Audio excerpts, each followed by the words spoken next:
expensive, so that healthy foods are more expensive. Now, the trouble is being here on time, and we want to thank you for coming. This conference is a meeting and melding of two remarkable phenomena in the health affairs of New England and the nation. First, we're celebrating the 32nd NECON region-wide health promotion and disease prevention.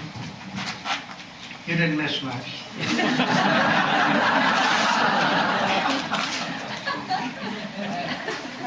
Annual assembly, and also it's NECON's inaugural as an independent foundation. Second, there's presently a faceting on health literacy as a social strategy to address both health disparities and overall health status of our nation. This focus extends across educational, public health, and clinical and medical disciplinary boundaries. It's a strategy with both an individual and a population reach. This attraction to health literacy has intensified with its inclusion as a separate objective in the U.S. Healthy People 2020 objectives of the nation, as well as being the focus of related Institute of Medicine reports and World Health Organization publications. As NECON joins this worldwide dialogue around achieving health literacy for all, we have defined health literacy as, quote, the capacity to know and successfully manage these determinants of health: proper nutrition, physical activity, tobacco-free living, mental health, and personal safety and injury control, regardless of one's level of education or poverty. We approach these with, and it may be many distinctions and differences that appeal to many of you. We do not want to be rigid in that, and before the day is over and before the year is over, there will be some, not exaggerations, but certainly some changes and expansion of this particular definition. We appreciate that there'll be many distinctions and differences of emphasis in this dialogue, with the goal of shaping the system to a wellness horizon. We welcome you and urge you to join the health literacy movement, and we invite you to continually critique and refine our definition and help us to achieve distributed health among all the American people. At this point, I want to introduce one of our original partners as we worked in prevention in this region. And unquestionably, NECON's relevance is enhanced by its access to and partnership with the New England Governors Conference. That relationship was formalized by the New England Governors Conference Resolutions 51 and 68 in the early 1980s.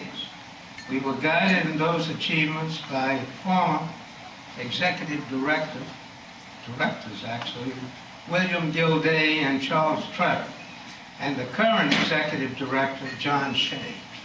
I'm pleased to call upon John to join me in welcoming you this morning.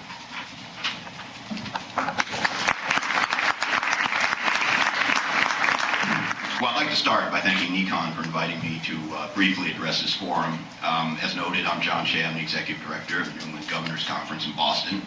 And I'd like to talk a little bit about the relationship that the NEGC has had over the years with NECON and with BERT, and how supportive we've been of the work that NECON is doing and how important we think it is. Over the years, the governors have worked closely with BERT, YAFI, and NECON on a variety of very critical regional health issues, HIV/AIDS, childhood health issues, obesity were among many that we've dealt with. I think that BERT has always recognized the importance of political will and leadership in driving the healthcare debate, healthcare reform debate, and I think that's really a major accomplishment of NECON, and I think thanks to Bert's leadership. And I think that's one of the reasons why this process has enjoyed a consistent and almost 3 decades long period of support from our governors. I'd like to give you a few examples, and this is happening less frequently now, but a few of these are ones I don't actually remember, so I'm pleased to say that. They're quickly disappearing though. Back in the mid-'80s, Mike Dukakis, who was the chair of the NEGC at the time, introduced a resolution in support of NECON's work on regional health issues. My recollection was that resolution dealt particularly with minority and low-income health issues and focused on those populations. A few years later, Governor O'Neill of Connecticut asked NECON to address the issues of HIV and AIDS, which was a obviously rising and threatening epidemic. We were beginning to face those issues at that time in New England. Somewhat later, Governor Angus King, when he chaired the NEGC, he asked NECON to focus on developing some key determinants as health measures for the region that would drive the development of policy at the gubernatorial level. He was followed by James Douglas, who was still governor of Vermont, who asked NECON to address the issue of obesity, and I know that led to a very important conference up in Vermont and a subsequent study that NECON did in cooperation with the Harvard School of Public Health. Most recently, just last year, NECON submitted a series of recommendations to the governors on some of the issues that they should be focusing on regionally on the health front, and of course continues to submit very valuable annual reports to the governors that they review every year. And I cite some of these examples just to stress the fact that not only is NECON a very important player in the political discussions that are happening regionally, but also that this effort transcends politics. It's not Democrat or Republican or liberal or conservative or one state versus another. It's definitely a regional effort, and NECON is the one that is driving that discussion. So in closing, I'd like to stress the long and ongoing relationship between New England governors and the Governors Conference and NECON and Bert Yaffe, and especially convey our appreciation to Bert for all his leadership over the years and his vital contribution to the regional policy discussion. That's it. Thank you.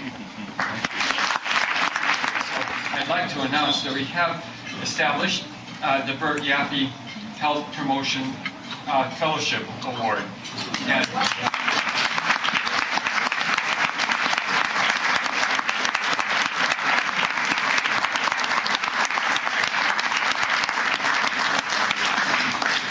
And this will support the younger generation.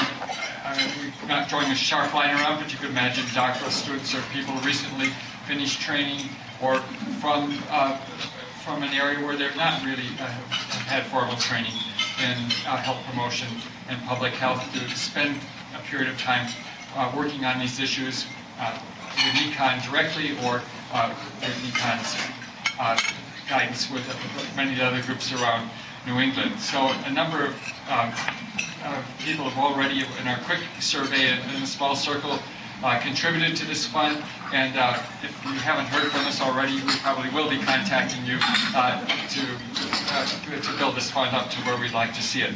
So this will ensure, Bert, that your work is going to go on and continue, because it's unfortunately it's still needed, and it will be for a long time.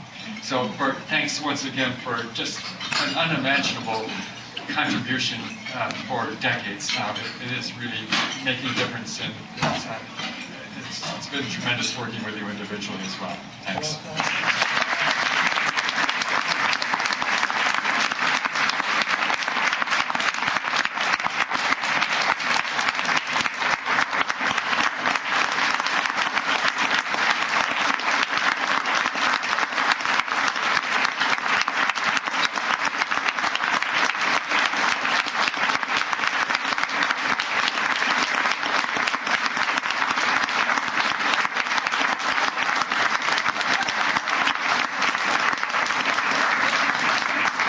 Thank you, and I would take more time, except we've got such a busy schedule. But I do want to say one thing. I'm happy about this in many ways because it's a recognition that I'm among the people that I care a lot about, and you have helped. The other thing is I needed a job for the rest of my life. So you've just given it to me, and I'll enjoy doing that. There will be a time when I have more time to show you how much I appreciate that. We've got a busy schedule, we've got another panel, we don't want to lose them, but we have very important things coming up right now. So I want to thank you. Congressman, I'm glad you were here to see me. How is it?